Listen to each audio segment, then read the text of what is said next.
The ophthalmic nerve is the first branch of the trigeminal nerve. It exits the cranium through the superior orbital foramen. Several cutaneous branches spread over the anterior superior face. A regional nerve block of the ophthalmic nerve provides anesthesia to the ipsilateral forehead and frontal sinuses. To perform the block, position the patient supine on a stretcher. Palpate the superior orbital rim and identify the subtle supraorbital notch. This notch is in direct line with the pupil when the patient is staring straight ahead. Prepare the skin around the notch with a cleansing agent such as chlorhexidine. Use care not to introduce the agent into the eye. Using a 3.5 centimeter 25 gauge needle, raise a wheel of anesthetic over the supraorbital notch. Then attempt to verify the location of the nerve by eliciting paresthesia over the forehead. Once paresthesia has been elicited, withdraw the needle 1 millimeter, aspirate to exclude intravascular placement, and slowly inject 3 milliliters of anesthetic. If paresthesia cannot be elicited, or the nerve block is unsuccessful, place a line of anesthetic subcutaneously along the orbital rim from the lateral to the medial aspect to ensure a block of all the branches of the ophthalmic nerve. If the anesthetic is placed on the forehead proper, this block may not produce complete anesthesia of the skin of the upper eyelid if the sensory branches to the eyelid are given off before the supraorbital nerve transverses the forehead. The infraorbital nerve is the second branch of the trigeminal nerve. It exits the skull at the infraorbital foramen, which is located on the inferior border of the infraorbital ridge. A regional block of this nerve provides anesthesia to the ipsilateral midface, lower eyelid, skin of the nose, and upper lip. Either an extraoral or intraoral approach may be used. In this video, we demonstrate the intraoral approach, which may provide a longer duration of anesthesia. The use of epinephrine should be avoided with this technique to avoid vasoconstriction of the facial artery.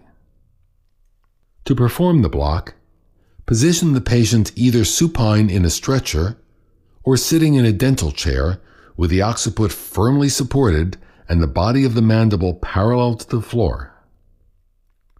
Identify the infraorbital foramen by palpating along the inferior border of the infraorbital ridge. The foramen is in line with the pupil when the patient is staring straight ahead. Begin by applying a topical anesthetic to the superior buccal mucosa. First, dry the area with gauze to prevent saliva from washing away the anesthetic. Then, apply a topical anesthetic, such as benzocaine, to this region. Continue to palpate the foramen and use a piece of gauze to retract the lip and expose the mucobuccal fold. Insert a 3.5 centimeter 25 gauge needle into the mucosa opposite the second premolar tooth. Direct the needle parallel with the long axis of the tooth until it is palpated near the foramen at a depth of approximately 2.5 centimeters.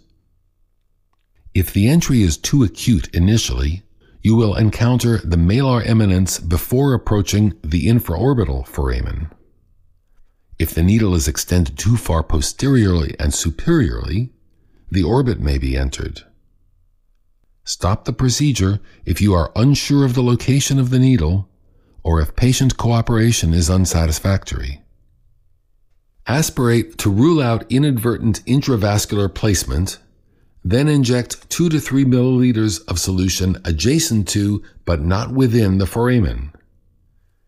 After injection of the anesthetic, massage the area for 10 to 15 seconds to hasten the onset of anesthesia.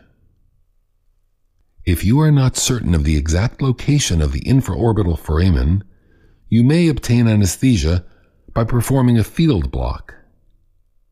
Inject 5 milliliters of the anesthetic solution in a fan-like distribution in the upper buccal fold.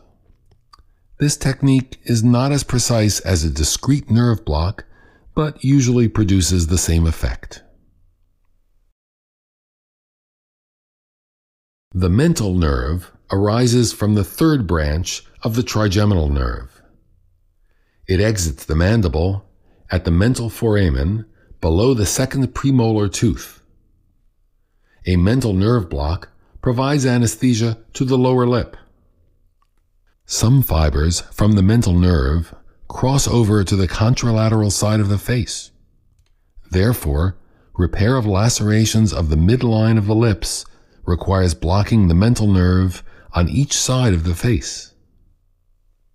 To perform the block, position the patient either supine in a stretcher or sitting in a dental chair with the occiput firmly supported and the body of the mandible parallel to the floor. Identify the mental foramen by palpating the buccal mucosa 1 centimeter inferior and anterior to the second premolar. In general, the foramen will be found just medial to the pupil while the patient is staring straight ahead. First, dry the area with gauze to prevent saliva from washing away the anesthetic. Then, apply a topical anesthetic such as benzocaine to the region. Use a piece of gauze to retract the lip and expose the mucobuccal fold. Insert a 3.5 centimeter 25 gauge needle into the mucosa and direct it at a 45-degree angle to the mental foramen. Aspirate to exclude intravascular placement and inject 2 milliliters of anesthesia adjacent to the foramen. Massage the area for 10 to 15 seconds after injection to hasten the onset of anesthesia.